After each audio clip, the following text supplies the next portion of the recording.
I really want to hear her rant. Hold on.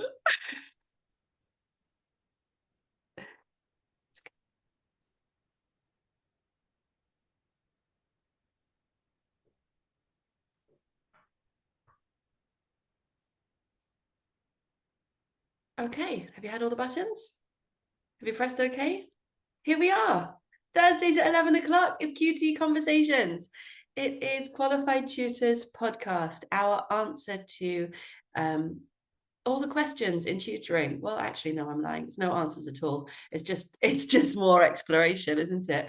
What do we do in these conversations? We explore together, we share, we're really open, we're curious, we're generous, we're reflective. Those are the QT house rules. We've got two new members here today, Holly and Zara. Zara actually told me that she found us through the QT conversations in YouTube, which is really awesome. And she still wanted to join.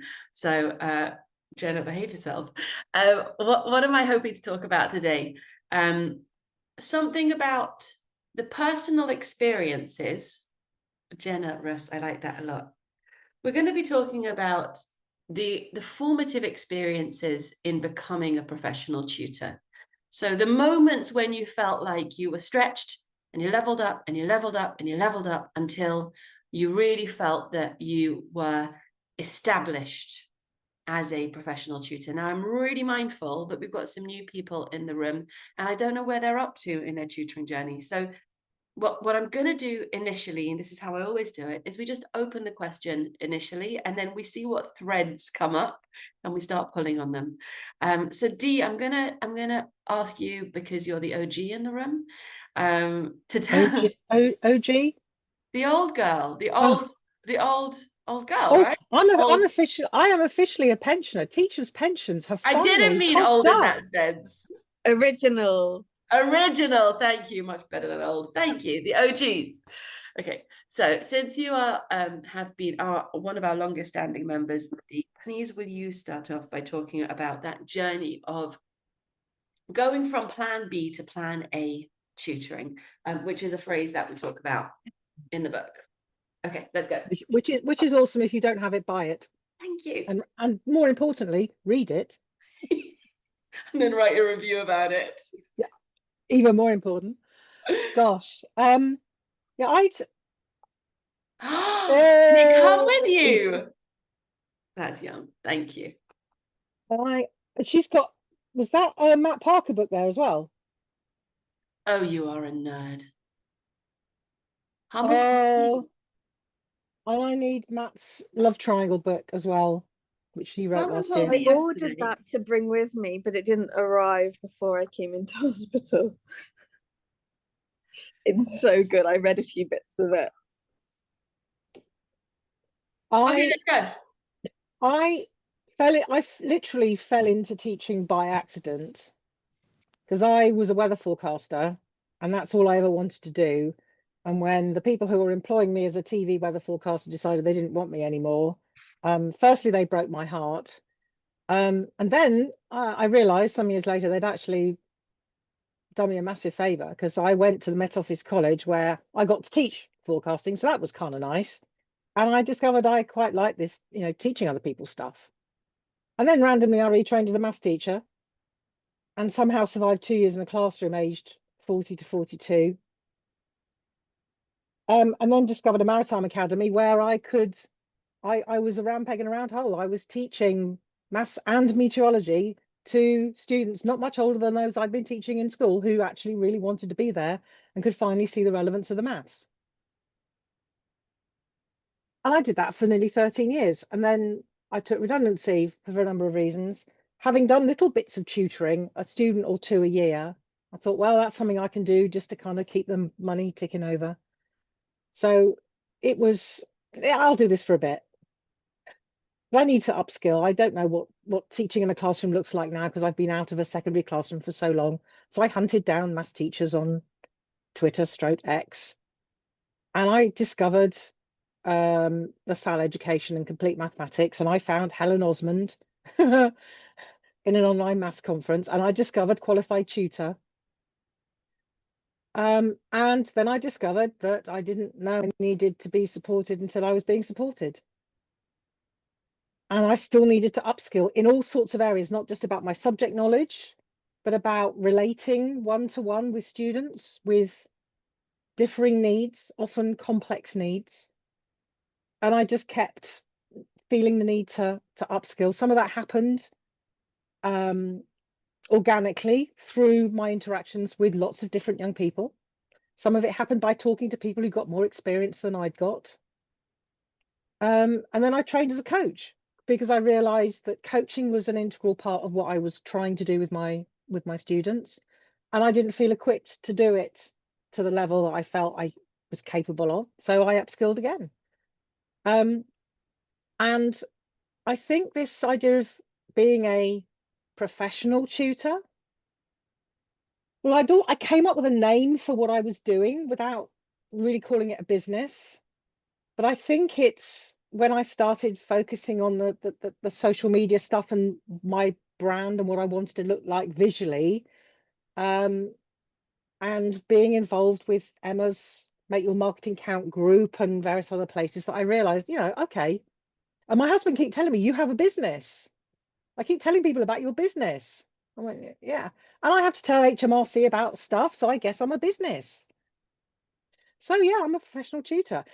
And I think what sealed the deal was my mastery certification from Qualified Tutor, because I earned that. It was an award that I'd earned by proving that I did stuff that meant I was at a level for a whole, I was safe, I was supported, and whatever the other one is. Skilled. That's the one. Okay, so there's so much there. Have you got more gems to drop? I think I'm done for now. Oh, she's frozen. She's back. You're back. And she's frozen again. This does happen sometimes quite a lot, Holly. Bear with us. Glitchy day. She will either the device has collapsed and she's now trying to log in on her phone. I'm assuming Yes, I'm just trying to hotspot so that doesn't happen again. Dee, I'm going to make you. Yeah, I can't come right now. You're live on LinkedIn in your pajamas. Hello, all of LinkedIn. Right. Okay. So let's keep going. Okay. So did you have any more gems to drop before I start unpacking? Not for now. I'm done. Yeah. Not yet. So firstly, that for me, the first thing that I wrote down was they broke my heart. And what a thing that is, that you were 16, you were 18, you were 21, you had a passion, and you pursued that passion and you were successful. You were on TV and you showed me the awesome videos of you pointing to the weather. And honestly, you achieved that goal, but then the goal evolved because you said they broke my heart, but actually it turned out to be a really good thing. And you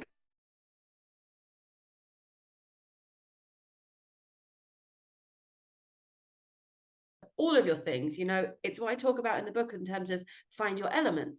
So you were able to find a new element, a place to bring your whole self where people really wanted you and wanted to pay you for your services. Odette and I were talking this morning about what does it mean to be a professional tutor? And we both feel that, quite simply, I'm not talking about professionalism, but that title of being a professional tutor, if you make most of the money that you make from tutoring, you're a professional tutor. After that, it's a question of how good you are at being a professional tutor, right? How professional you are at your, but let's start there as a starting point. So you pivoted. So I became a teacher, I survived the classroom and all of that. And you're coming across with that sense of haphazard, stumbled into, but there's always intention behind it. You looked on Twitter or whatever they call it now for somebody to be community with you, for your maths community. Yeah. And then you started making connections, and then the connections brought you new connections and you got the support that you needed. But all of that is coming from your professional curiosity, right? And I think that that's really, really interesting. The Mastery Award, just to clarify, Qualified Tutor wanted to create an answer to awards, because I don't believe that there is one best tutor, because it's all about the match between the tutor and the child. The best tutor for Michael is not the same best tutor as the best tutor for Benjamin, my son. So finding best is a different thing for different children. What I wanted to create was a model where we were able to evaluate how developed we were as tutors just by unpicking what our expertise are. And when you filled in that form and you were able to say, these are my qualifications, this is my CPD, this is the work that I do, you were able to elevate and actually prove to yourself that level of expertise. And mastery is, you know, people say to me, I spoke with a head teacher once who got an outstanding in her primary school, and she said, what you don't realize is outstanding is not the end. Outstanding is the beginning. You get to outstanding and you've got a whole new vista. And that's exactly what we've seen with you. So the journey through coaching, the journey through marketing, I think it's really interesting that something, you associated professionalism with your visuals, with how you come across, right? I think that that's really, really powerful. And it's all about the signals, isn't it? And it's the signals that then come through into the work that you actually do with actual students. So there's loads there, but I really want to hear from everyone before we start pulling threads. So Jenna, are you able to talk? Yeah, apologies for background noise. I'm still in intensive care, and intensive care is a dramatic place. We can't hear it, but we really, really appreciate that you wanted to be here. One of the things I picked up on, two things so far, is Dee said that you felt like a professional tutor when you started focusing on. And Julia, you picked it up as an intention. And I think that as I was making some notes as to what my starting point was going to be, I was halfway through writing the sentence when I started focusing on when Dee said that.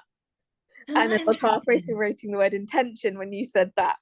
Isn't that and interesting? I think that we've had so many conversations about different aspects of tutoring, about all of the different things, and I think that the thread that it keeps coming back, and I think is one to pull on today, is that it's about that deliberateness, that intention, that active choice. And I think that's the thing, is that when we make that choice to be intentional about our practice, and I think for me specifically, it went from being something I did out of curiosity and fun and because I wanted to help, and to go from that transition from volunteering to professional, it was that point when I was choosing to be better.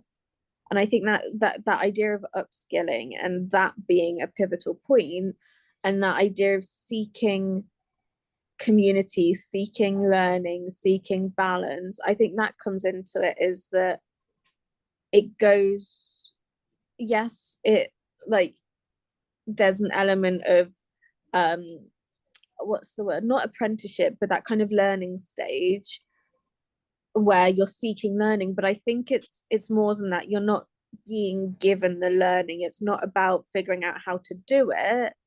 It's about figuring out you as a professional. I think that's the transition for me. And that's what I look for when Sorry, say it again. I feel like you said something that I didn't quite capture. Say it again. That transition from being given learning to seeking learning and seeking your identity as that professional.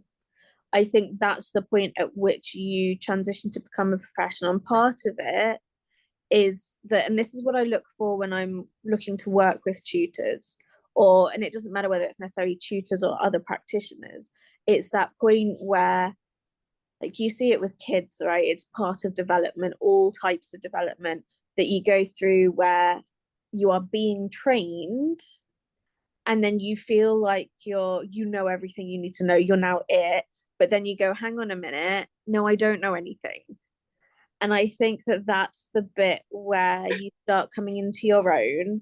And it's not that you are a professional, you are professional, that you are in developing your practice, your own identity as a tutor, your own identity as whatever practitioner. And I think that for me personally, that's happened in a few different stages, as it does for many people. And I think initially it was that I'm not just playing at this, I actually am making a difference, and I should be aware of what the difference is that I'm making to young people, and therefore be aware of my practice and be intentional and develop my practice. But then also in each phase of my career, in that I might have pivoted slightly into what I'm focusing on and why.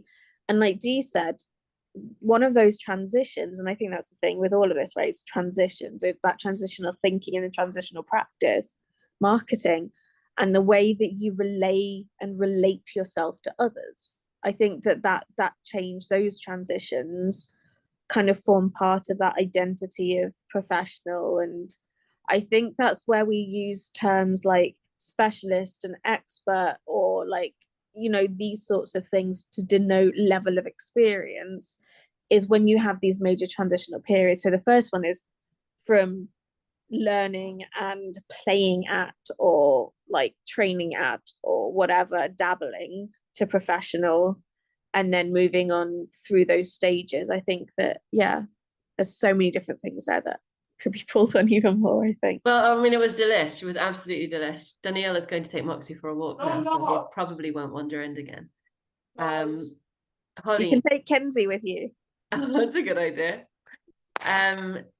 Holly, I hope that we've given you a sense of how we talk around here, and how honest and genuine and serious we try to be, with some lightheartedness. So go for it. Yeah, I would say I probably don't feel that I am a professional yet. I think I'm on the journey to it. I think I'm at the beginning of it. I would say the transition was, I had my first lot of sort of student cohorts going through their GCSEs in my first year. And I feel that I kind of fed off the feedback that I got with that, because I felt that I kind of went at it statistically. I felt that if people aren't getting the results to me, I won't feel like I'm doing a good job, which probably is not necessarily always the case, but you feel like it when you're starting out. And I think the feedback and the results that a lot of my students got in that first year, I think gave me the confidence to think I could go on and develop into a professional. Because I think it was a lot of I didn't have much of the self-confidence because I was just a student. I just did English at A-level, but I really enjoyed it, and I thought I could try and, you know, pass on knowledge at least. And then I think the switch came when I realized I wasn't just passing on knowledge. I think I was passing on support, but I was also passing on skills and more than knowledge. And I think each year I feel like I'm passing on more to my students than before. So I feel like that's where I feel like I'm starting to become maybe towards professional. Yeah. Absolutely beautiful. I think we all resonate with, you used exams as your benchmark. I think we've been there as a primary tutor. I craved those, you know, we don't get that feedback in primary that you do as a GCSE tutor. We were all nodding with you when you said I wasn't just passing on knowledge anymore. Yeah. And that sense that knowledge is only the beginning, and that knowledge is a tool, and that knowledge plus skills is synergy and is individualization and all sorts of creativity and opportunities in life. And I think you get to a point eventually where there's no passing on, it's actually bringing forth. And I would be curious to see if that sort of becomes a shift in your language and approach. You know, when Dee talked about, I realized I was coaching and I needed more in the coaching skill set, you know, to build into my toolbox. That shift into a coaching mindset is actually the difference between teaching and tutoring. It's when you sit alongside them and you engender the learning rather than enforce the learning. So well done. That was an excellent start. And I think we're all beginning to hear the nuance in the thinking that is really that point that Jenna said about focusing, you know, and I say this with parents as well. You're paying money, but are you paying attention? And paying attention to our tutoring is probably the bedrock of everything. Zara, you made it. Zara, yes, although only briefly. That's okay. So then let's grab our opportunity. The question is, what has your journey been towards identifying, and Jenna, you nailed it with that word, identity, identifying as a professional tutor? My journey started about 20 years ago because I was tutoring my cousin's children, and I realized that she suggested that I took up tutoring, and so I did so. And so I have been tutoring for quite a while. I've tutored students from different, at that time I was working in a lab doing research. And so because I found out I got along really well with that age group, secondary school age students, I decided to go for a PGCE. And so I'm teaching and tutoring. Now, the reason I'm in a hurry, I'd logged in here, because remember, the first thing I said to you was, where have you guys been all my life? You know, like it resonated very much with me when I watched a broadcast, another YouTube broadcast. And because I could have done with the support, especially over the past few years since the lockdown. However, so there was no question of my not joining. I mean, I joined immediately, as you remember. So I've tutored students just from all over the world, as well as I've tutored in students from maintained as well as private schools, because I registered with a tutoring agency that worked with local schools. And so I was able to go into students from those schools, into their homes, and tutor them there. And I've just tutored a broad range of people. And so I felt that I feel quite seasoned as a tutor. Lovely word. but the fact that something like qualified tutor exists was quite the finding of the year, I think. I'm so glad. So I love the idea that you feel that your broad experience has caused you to be a seasoned tutor. And I'm going to push you now, and I'm going to stay with you, Zara, because I know that you've got limited time. My question to you is, and I put it in the chat just now, what were the moments? What were the difficult moments? We know in learning there are breakthrough moments, and sometimes it's a penny dropping, and sometimes it's such a difficult thing that we come out of it taller and wiser. What were those moments for you, Zara? I think that because I had lots of difficult moments during my PGCE, with tutoring, I mean, tutoring just felt like a breeze. Because, you know, so I had my difficult moments one-on-one, actually, when I pulled students out of class to discuss challenges they were having or that I was having dealing with the lesson. And so as a tutor, I didn't really have, because it was almost like I was a pseudo parent, but one that they could talk to, as opposed to, because you know, teenagers, I mean, they'll do anything other than talk to their parents. And so I felt like I was working alongside parents as a kind of, you know, assistant parent, if you like. Yeah, absolutely. It's a partnership. Yeah.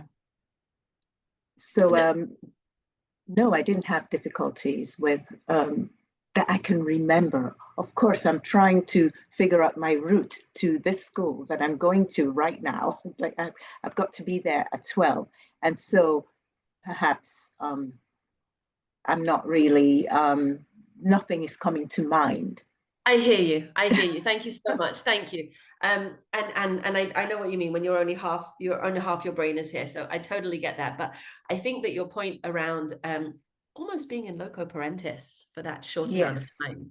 Or, you know, as we know with teenagers, like you said, they'll talk to anybody but their parents. And so the role of the trusted adult is a really, really powerful one. And I'm sure if you had more time, you could give us examples of those relationships and the moments when you're like, my gosh, that was more than knowledge that we did there.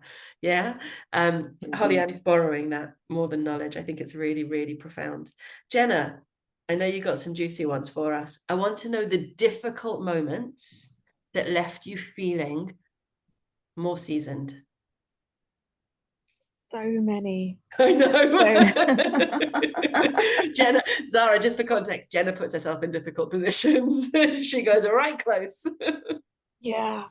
And a bit like you, Zara, I have been tutoring for a very long time.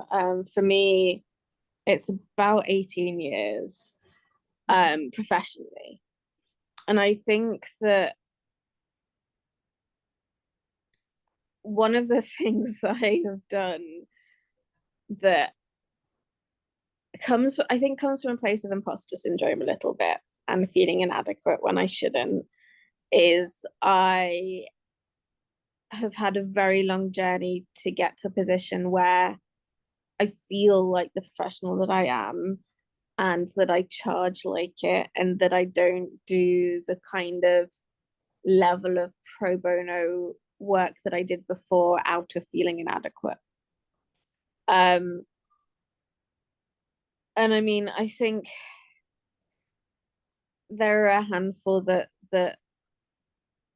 stand out to me, but I think one particular family I was working with really made me realize that I needed to change something fundamentally, because I am a professional and I was going to lose that status, as it were, for want of a better word, if I didn't do something to better, not portray it as such, but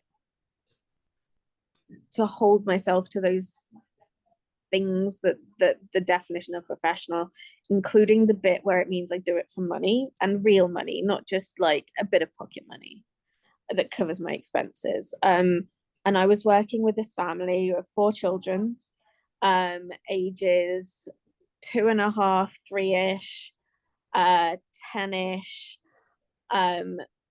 13, 14, and a 16-year-old. So 4 children with the whole range. And I worked with this family largely full-time for all 4 children. And it was a lot. And I learned so much, and we had such an amazing time, and there were some really difficult patches. But it was the fact that I was doing most of that for free, and most of that going above and beyond the scope of what it was supposed to have been at the start. And I didn't hold those professional boundaries as such, not in the same way that I should have, and not in the same way that one who considers themselves professional tends to. And I think that for me, when that situation went wrong, because I wasn't in there as a professional, I had to do a lot of big thinking, and it affects me to this day. And that was like 10 years ago now. We definitely know those moments. We know those memories that affect us even today. And Jenna, it was really mega that you went somewhere difficult, even whilst you're in intensive care. I'm so sorry. Go I'm on. going to step out. You do what you've got to do. Yeah. Okay, very good. But she's probably still listening, and I'm going to follow up with what Jenna just said, because it leads back to what Zara said, which is that relationship between the tutor and the parent. And I had a feeling that that's where these difficult experiences were going to sit. Parents aren't professionals. Parents shout at their kids because they're their kids. Tutors don't shout at the kids. We can't because they won't come back. We can't because it's not professional. We can't because it's not what we're paid for, right? Parents will drink a glass of wine whilst their kids watch TV. The tutor won't do that. There's something really interesting. You know, Jenna just described the 4 kids that she was looking after, and that's like my life. Yeah, I've got 5 kids ranging from 19 to 9. And when she went above and beyond, she was you know, there was a challenge of identity there, because you want to embed yourself in the family, you want to make a big difference, you want to feel like you've got the relationships exactly how they want to be, and yet I'm struggling here. Can you help me to unpick it, please, Dee? Something about that distinction between what the profession, I know, something like this. In a way, a professional is more trustworthy because of their boundaries. You know, you're less likely to need to go to a therapist because of your tutor than because of your parent. Go on, have a go. Yeah. I'm sorry, I have to step out Go, now. Zara. Thanks Okay, so take much. care. Nice to meet Bye. you, Zara. Nice to meet you. Bye, love. Bye. Yeah, this idea of boundaries is an interesting one, Really interesting. because a lot of my students came through a tutoring business for quite a while. The balance is more to those who've come to me direct now. And I wanted to establish boundaries, and that was easy with the students who came to me directly, the parents who approached me directly. It was less easy with those that came through the business. And I didn't perhaps think deeply enough about the work that needed to be done to establish those boundaries in a way that would be helpful both to me and to those parents. Most of the students I have through the business now I've had for 2 or 3 years, and I have a WhatsApp with the parent and the student, and so those relationships are so established now. I don't even have to think about what's going on because we understand each other. But establishing my boundaries and what I was prepared to tolerate, for want of a better word. I've talked about this student before. She came through the business. She'd actually been passed on to me because her tutor had moved into another time zone, which didn't make it work. And it was also not a particularly convenient time for me. So, but she didn't say thank you. And it got to the point where it just didn't sit comfortably with me. She was a nice enough student, did what I asked. I found a way into her life that meant that we could establish some kind of rapport. But bottom line was, it was not filling my joy bucket, because of the boundaries, because of the time issue, and so I couldn't afford to drop the student particularly, but it was necessary, and it helped me grow in that professionalism of knowing my boundaries and the best way to stick with them, for want of a better word. Made me dig into what is my why, but what is it that isn't my why. What are your edges? Exactly. Yeah. Say no. You're here. We're not going any further, right? You cross the line. No, those are my boundaries. And you've got plenty of space for students to bring all their stuff. You are immensely patient, but for you to have that edge is definitely a moment of professionalism. And we've often spoke about, I like this phrase, that you're not really saying yes unless you know you can say no.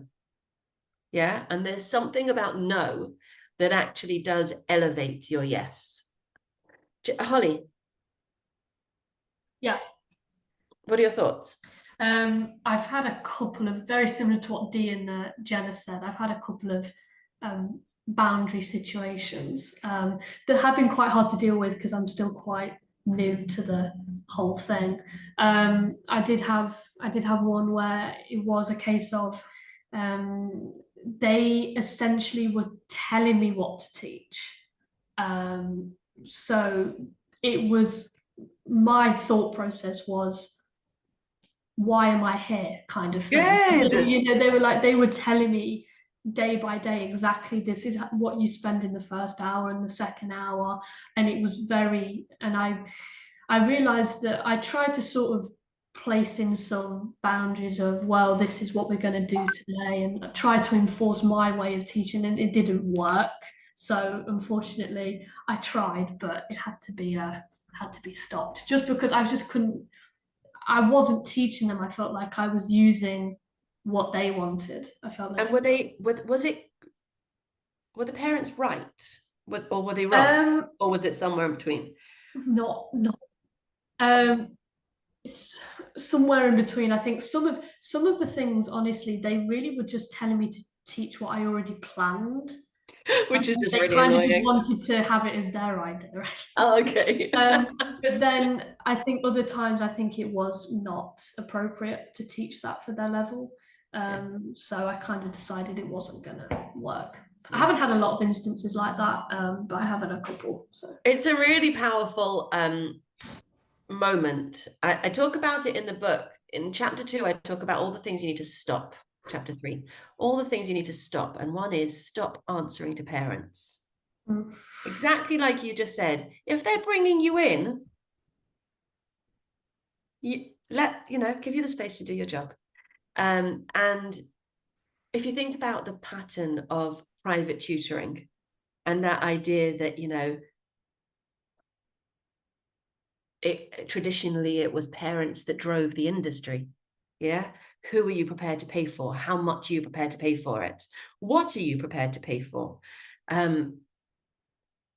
That's a thing that we must move past if we're able to be professionals, because you wouldn't tell your lawyer how to write a contract. You wouldn't tell a consultant how to diagnose your symptoms.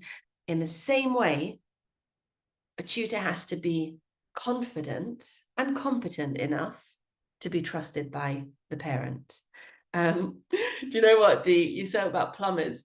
I often use the comparison of plumbers and dentists, because you never know what they're doing in there. Do you know what I mean? You just can't see and you wouldn't know. So yes, in the same way, a tutor needs to be trusted as a professional. I'd love to dig deeper into that one, Holly. Jenna used the distinction before of being a professional and being professional.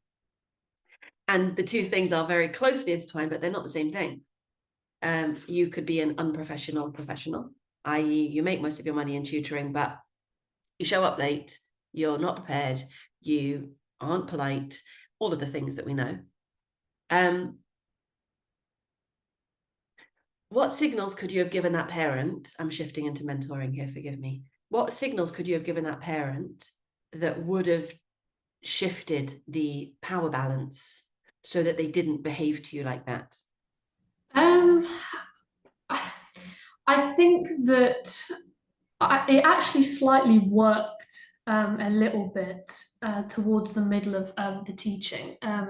So what I did is I started to actually, before the lesson, so sort of the day before or the morning before, I would actually put in the chat what I was going to teach before they had a chance to come in and say what they wanted me to teach.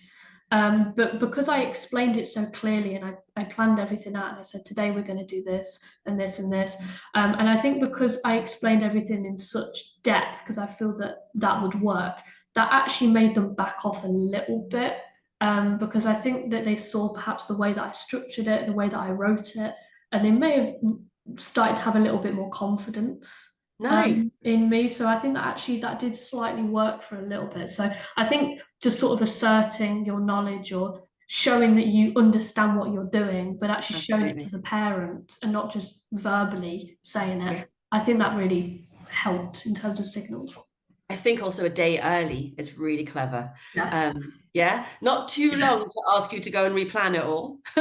but long enough that they know that, you know, you're on top of it. I wonder whether there could also be a question that you could ask those parents in terms of, is there anything that you particularly feel I should be covering? Is there anything that's come up this week? Or even asking the young person, you know, if the young person's also in the chat, really, really lovely to ask the young person, is there, but with plenty of notice, is there anything that you would like me to make time for in our schedule? Is that something that you're used to doing? Yeah, that makes sense. I would, with the student would be in the chat.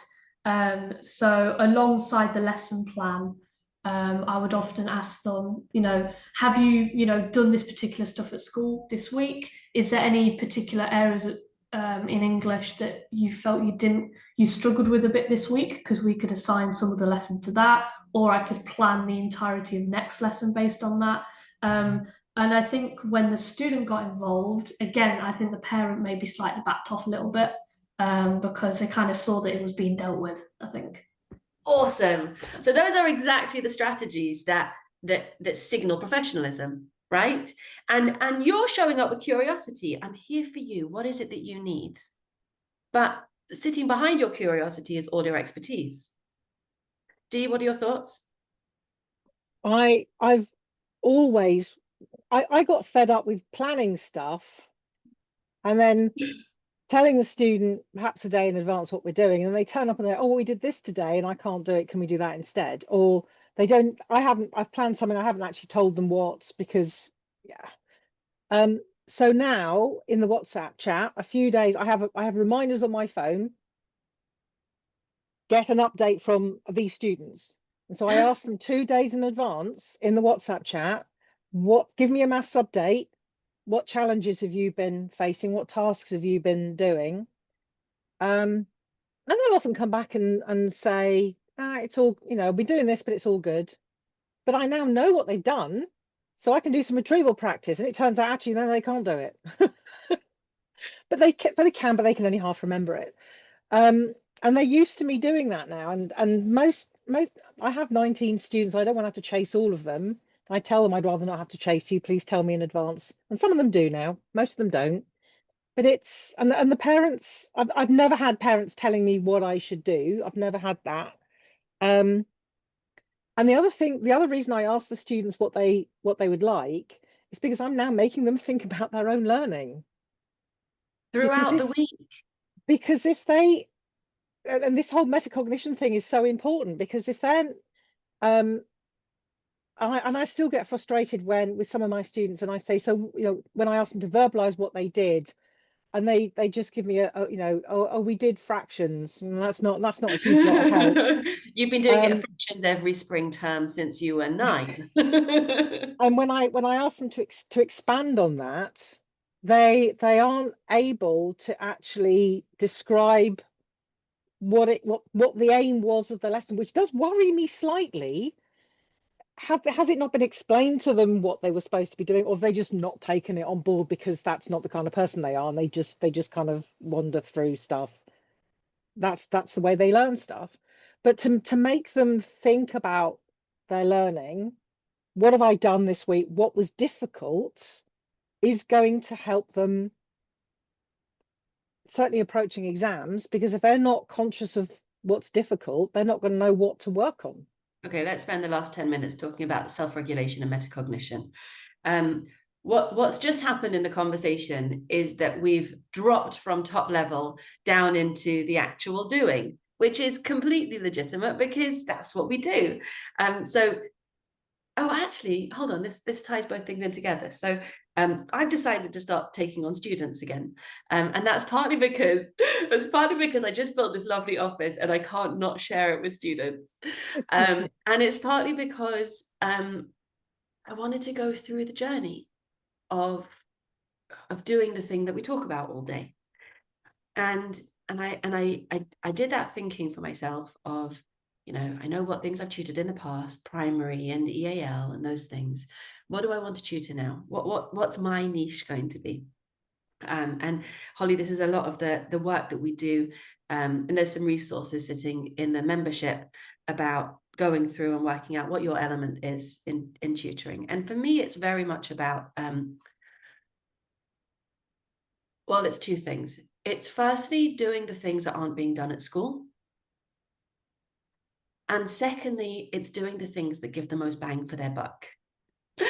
And that's why I landed on study skills, which is what people understand as really self-regulation and metacognition, understanding how you learn and making the most out of it. So I'm working now on, and I've got my first student, and he's coming this evening, and we're having our second session, and I've just signed up with an agency as well, with Newman, because they're local and I really want to serve the local community.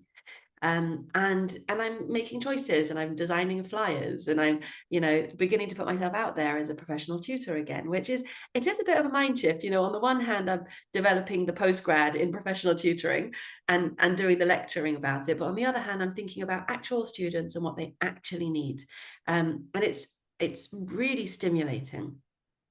So when we talk about self-regulation and metacognition, you've just said you ping them in the middle of the week to ask them how their maths life is going. And that does a few things. It teaches them to think about their maths life, and it teaches them to articulate their thinking in maths. So let's ask Holly, and Jenna, if you're able to come back, we'd love to hear from you.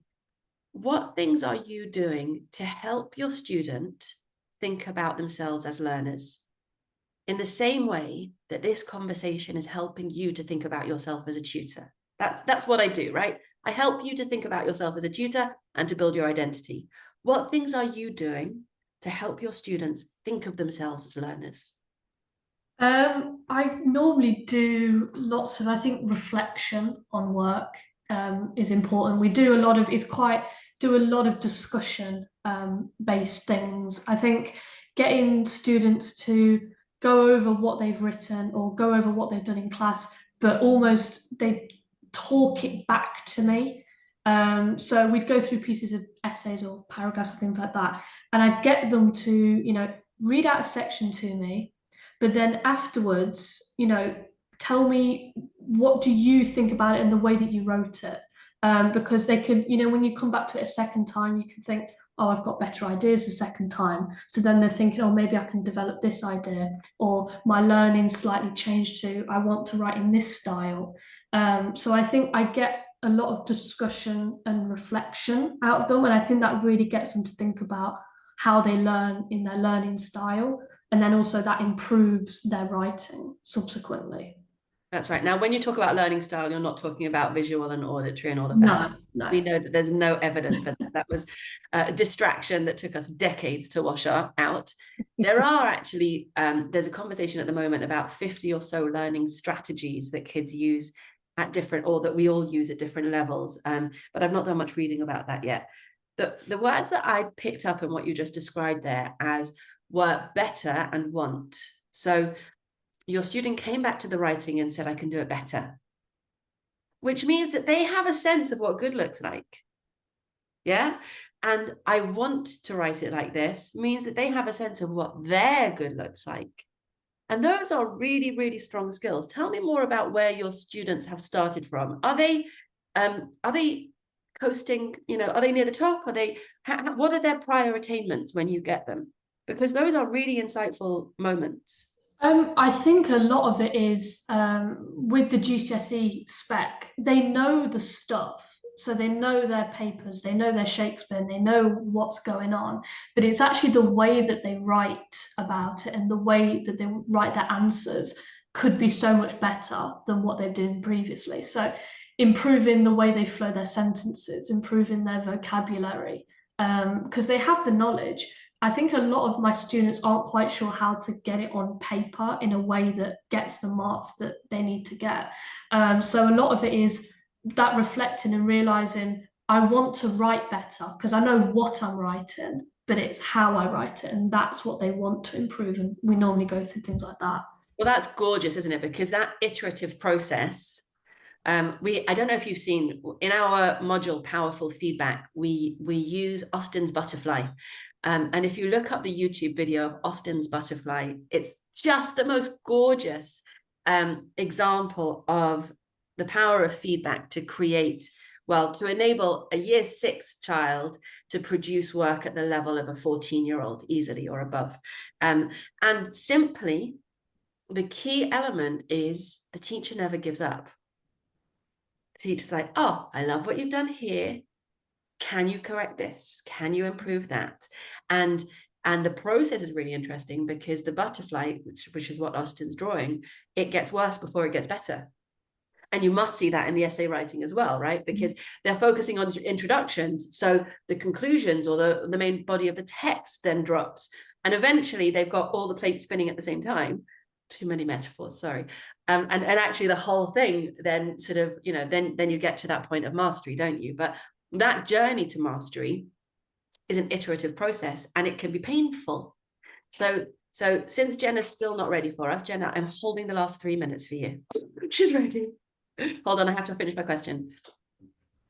How do you help them to get through the tricky bits when they're struggling because they just can't crack it, or they feel like their writing is dropped before it's improved? What messages are you giving them to say, keep going, you can do it? Yeah, I think a main thing I've noticed with if they're in a sticky spot is confidence. I think 90% of it with my students has been confidence. I've had students that have started with, you know, with their head down and barely talking, and 9 months, 10 months later, they're completely different, but also that's reflected in their writing. So I think, you know, I try to show them if you have a bad exam or a bad essay, that's one out of the 25 that you'll end up doing over the year, and the overall graph is going to go like that. And I repeat to them every lesson, I've seen you improve every week. So I always focus on the positives, because I think sometimes they probably get a lot of negatives from all sides. So I say, I've seen you improve. So you're going to have dips, but the overall trend will be upwards, but you just got to keep writing, and they always do improve. So it's so trustworthy because it's you become their touch point. Yeah. Right? It's like you're their benchmark, you're their memory of what they can do. That's very wonderful. Thank you for sharing that. Jenna, you got the last 3 minutes, and the question was, I've lost the question. Just give me the answer. It's fine. I very explicitly teach reflective learning and metacognition. And for all ages, these are for my really little ones, my toddlers, all the way through to my teenagers and my young adults. I'm very explicit about teaching those skills and why. And I'm very explicit in how I portray what my role is. My role is for you to not need me anymore. And like I will push you. Pardon? Like training wheels. Yes, exactly. And I hate that people always go back to Super Nanny. That's a personal gripe, because Super Nanny is not very healthy. But it is that sort of thing, and that like Nanny McPhee thing. I prefer Nanny McPhee. Is that, you know, I will. You know that in the original books of Nanny McPhee, she gets prettier. Yeah, exactly. I love that, and that's how my relationship with these young people is that often at the beginning it's really hard. They hate me. They really need me, and they don't want these things. And by the end of it, they love me and they don't want me to go, but they don't need me. And that's when I have to go, and that's so hard. No, because the wind changes, my darling. Exactly. And I think that what you just said there, Holly, about you're teaching them that confidence, you're that consistent thing for them. That used to be me, and now I have found a way of translating that, because it's also about attachment for me. A lot of my young people have attachment challenges, and I think that we don't think about attachment explicitly enough in everything that we teach and all of the young people, because if you can form that attachment and transition that attachment from you and those relationships to you to something that they can take on and generalize and use throughout their life and always come back to in their life, I think that's the thing. And so I think that I no longer can remember the question either. Summarize it for me. We've been talking about being a professional tutor. We've been talking about thresholds and challenges and experiences and relationships and power balances. And we came to this point of reflecting on reflection. But it's all really the same brain, isn't it? I think that's it. Reflecting on reflection. These conversations that we have to have with our students. We have to involve our students in all aspects of this. What do they see? And it's also how you get those, what are they called? Testimonials from your young people. Have these conversations with them. What did they see of you? What do they think it should be? What were they like? My first conversation with them is always, what are those stereotypes you have in your head? What is your picture in your head of what this might look like? And what do you like about it and what you don't like about it? And that's all ages, toddlers, as I say, all the way through to those young adults. And those are the same conversations I have with the parents. Yeah. Okay, awesome. What we're communicating here is confidence, and what we're sharing is confidence, and what's sitting behind that confidence is all the work. And what a joy that we get to do it together. Thank you, Dee. Thank you, Holly. Thank you, Gemma. Thanks, Zara, for making it for a little bit. Thanks, everyone who was listening. All the best. Have a great weekend. Bye. Bye.